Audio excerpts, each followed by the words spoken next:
wife is here where this is working, making sure we have hit it, and making sure working that I am live here. We're in Okefenokee. Well, we're outside of Okefenokee because there's no internet in the Okefenokee. Yeah, it says we're 30 seconds in, so we should be good. So we just pulled off the road here. This is closest to the Okefenokee really that I have some decent service, so I wanted to talk to you guys and um, uh, go over, just say, hey, what's up? It's Friday. It's time for Collapsing Casey, right? So let's do it. Looks like we got a couple folks here. Thank you guys for being here. And yeah, it's pretty pixelated, I guess, because hey Rita, it's pretty pixelated, I guess, because it's crappy internet. But if you can shut that down and hand me my notes, I'll get going here. So yeah, we're literally just pulled off this side of the road. There was deer here yesterday. Oh, I'm going the wrong way. There you go. There was deer right there yesterday, so I was hoping there'd be, maybe we'll see something cool here today. Once I get done with the show, we're going to take a little ride, and if there's anything that we see, you'll be here live before we run out, because only a couple of miles down the road we run out of service. But this is a really good road to find a lot of stuff, so I'll take you guys on for a ride after the show, and it will abruptly end once we run out of internet. So yeah, today's title, again, welcome on board here with Collapsing with Casey. Thank you guys for joining. Hope you're having a good Friday. I got my trusty rum and Sprite beverage here.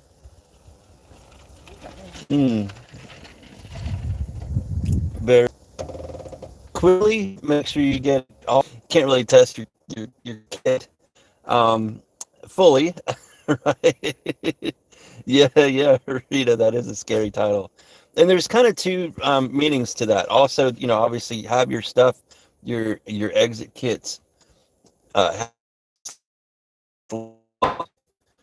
Okay, back. So it's scary, man. We usually have pretty good.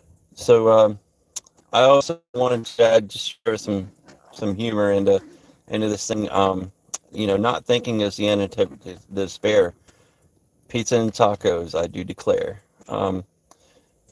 Nature murdered herself by creating us. Planet. I never thought it was beautiful and peaceful. And I mean, there always life. To live is to suffer. To live is to die. And then you're born. You're not asked to be here.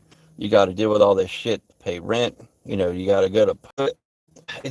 It doesn't make sense, man. I just find a dead planet is a beautiful, happy planet, because there's no suffering on a dead planet. So we're almost there, but we've got the worst suffering ahead. It's like like a light pole, a traffic light, or just like a dead animal. That light post, that well, they're all three inanimate. The animal was animated at one time, alive, but when dead, no longer an inanimate object, a dead animal, and will. Of course, people don't even swerve to miss a turtle in the road, so it's pretty shitty. Pretty shitty. There's not going to be water. All water on the planet is dirty. Even our fucking rainwater now has forever chemicals in it. You can't even drink rainwater. Rainwater is unhealthy. I mean, it's fucked, dude. There's not going to be food at the stores. It's not going to be refrigeration. It's going to be generator. Got solar. That shit breaks down. Solar ain't gonna work when fucked. And if you have solar, man, you can come to my house, power. Kill me. That's all you're doing with that's all you're doing with solar. Because that'll, and everything is up and you can easily wind up suffering. Kill it if you go extinct. How we are going extinct. Second, immediately, so is the Antarctic. Antarctic is also more good news. The too much methane's already being emitted from the open waters in the Arctic, and there's plenty more coming as more open waters. There's the ice is melting so fast in the Arctic right now. It's just sick. It's so fucking freaky to think about. Too many other greenhouse gases too. CO2, nitrous oxide, water vapor. All are overheating the planet. Um, we go extinct at a 3C global average temperature rise above the year 1750 baseline, and we're already beyond 2.35 C. Sam Carana uh, um, replied to an answer I'd asked him a few months ago, back in the spring, or maybe it was late winter last year. So it's been a few months ago. So by this point, we're over 2.35 C, but I don't have a more updated number than that to give. So that's what I'm going with.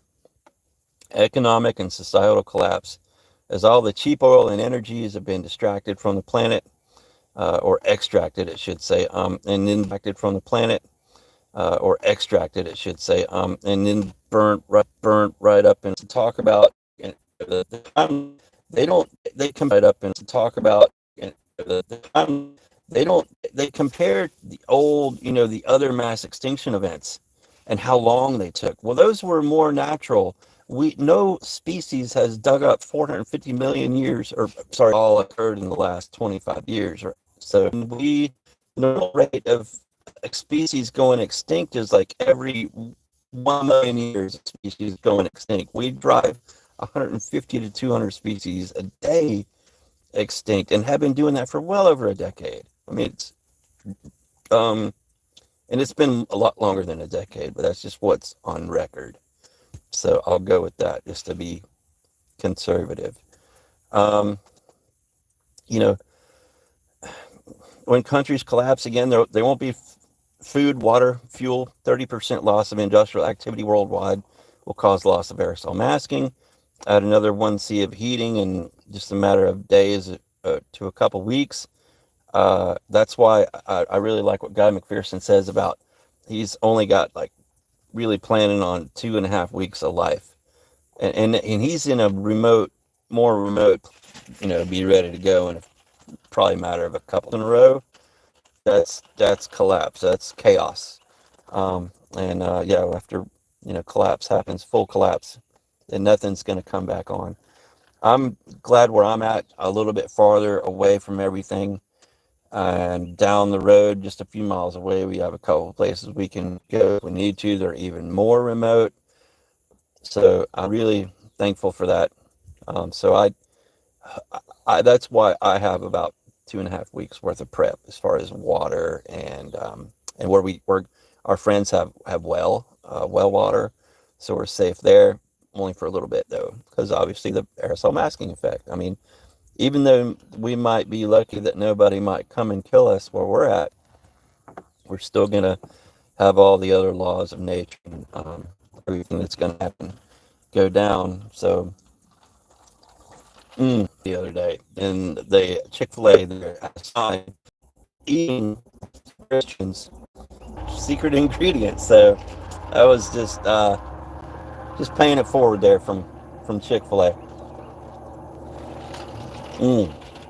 God, I hate the company, but intelligently, to buy correctly, to anything to do to be a good buyer, a good consumer, that's impossible.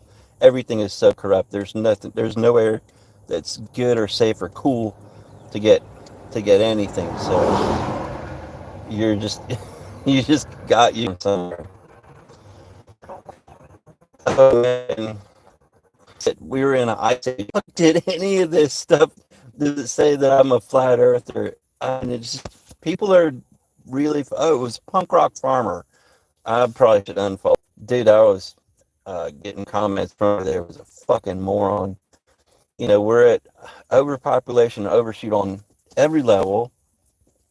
The Earth can only withstand about 100 to 600 million humans, and here we are approaching shoot. People, um, still think that we can until we implode or explode, and one of the two is about to happen. You know, uh, Everybody saw the, about the plankton. Plankton going extinct, man. They provide 80% of our oxygen, and they're a must for the food web in our seas. They're the bottom of the food chain in the seas. Without plankton, everything dies. There's no oxygen. There's no food. There's no food. All the food that eats the plankton, and the bigger animals going up the chain eat. Those animals. It's all going to go away. It's already going away.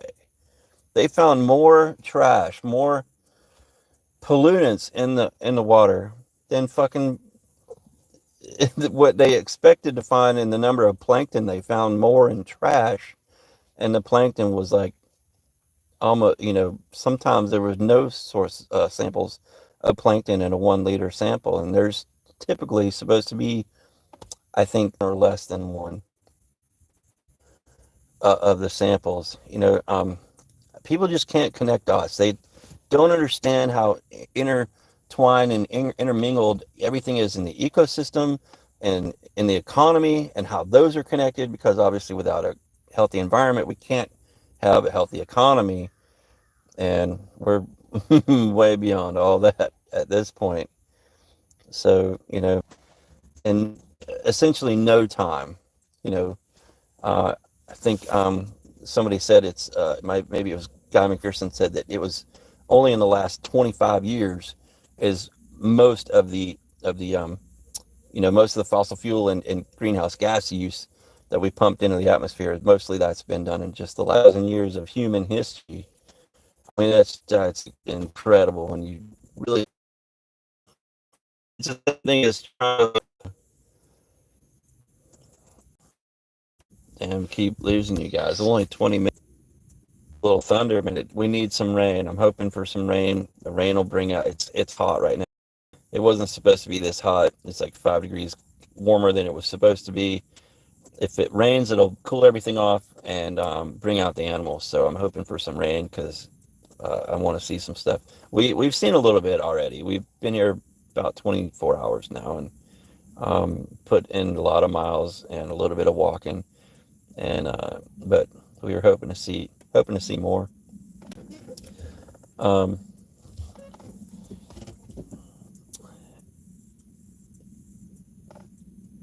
this is just total dystopia that we're in, and people have been beaten down, dumbed down, and it's so ridiculous. Just everything in the news media, it's quick clips, no fucking backbone, no information. Just it's just shit, man. Just little fucking sound bites. So everything is just it's so fucking stupid. Billionaires own us, and this is no accident. People don't know the difference between fact and opinion. Just don't like they don't know minimum wage in the '60s would be equivalent to $30 an hour a day. They have no clue the how fucked up the economy is, the job market, poor people's the fight. If you're poor, you the best job you can get is fucking a third of, not even a third. The '70s were still kind of okay. I didn't start the workforce until '89, and it was fucked by then. Um, or actually probably '86, and it was fucked. I've never known what it was to get a real day's pay for a good day's work. It's fuck. Um, but that's about it. That's about all I have. Sorry it was short, and I'm just going over stuff that you guys all already know. I'm gonna close it out, but hang out with me because we're gonna go for a ride. If this will work, we probably won't see anything, but I want to hang out with you guys and take you for a ride in case we do see something until we run out of internet, and go over your comments too, because I haven't been able to, being that I'm on my phone, I haven't been able to look at the comments. So I'll close it out with this before we run out of juice, before we run out of internet. Rock over London, rock on realist, Budweiser. I'm proud to be your bud. All right, I'm gonna take you guys on a little road trip here. So right here again is about where we lose internet. And there were some deer there yesterday. That would have been really cool. We saw them a couple times. Probably the same deer. But we're just heading down the road here. This is, I think, 441. We're just outside of Fargo. 177. Oh, this is 177 and 117, or 117, right outside of Fargo. If you look up Stephen C. Foster State Park, that's shit. That's me. I'm breaking the law. Breaking the law. Don't want to do that. We're on the road that dead ends into Stephen C. Foster State Park. And we just kind of cruise this thing up and down. And it's probably close to 15 miles. It's 17. And because we pull off on a road that goes to what's called the Sill.